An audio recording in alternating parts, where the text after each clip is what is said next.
Parliament పరిధిలో తెలుగుదేశం తరపున పుట్ట మహేష్ యాదవ్ గారు పోటీ చేస్తున్నారు. అలానే వైసీపీ తరపున కారుమూరి సునీల్ కుమార్ యాదవ్ గారు పోటీ చేస్తున్నారు. ఇద్దరిలో ఎవరైతే కేంద్రంలో ఉండి నిధులు తీసుకురాగలరని మీరు భావిస్తున్నారు సార్? వీళ్ళిద్దరిలో ఉన్న వేరియేషన్ ఏంటంటే వైఎస్ఆర్ కాంగ్రెస్ పార్టీ అభ్యర్థి సునీల్ కుమార్ గారు, ఆయన కూడా యాదవ్ సమాజ వర్గమే. అట్లాగే తెలుగుదేశం పార్టీ తరపున పోటీ చేసేటువంటి అభ్యర్థి పుట్ట మహేష్ యాదవ్ గారు, ఇద్దరు యాదవ్ సమాజ వర్గం.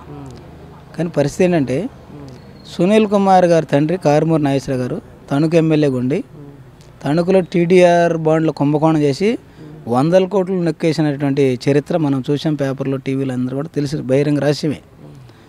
మరి ఆయన వ్యవసాయ శాఖ మంత్రిగా ఉండి రైతులను గాలికి వదిలేసి రైతుల్ని ధాన్యం కొనుగోలు కానీ మిగిలిన అన్ని విషయాలు కూడా నానా ఇబ్బందులు పెట్టిన సంగతి అందరికీ తెలిసిన విషయమే. మరి అటువంటి అవినీతి వ్యక్తులు కాకుండా మహేష్ యాదవ్ గారు మంచి చదువుకున్న విద్యావంతుడు, మంచి ఇండస్ట్రియలిస్టు.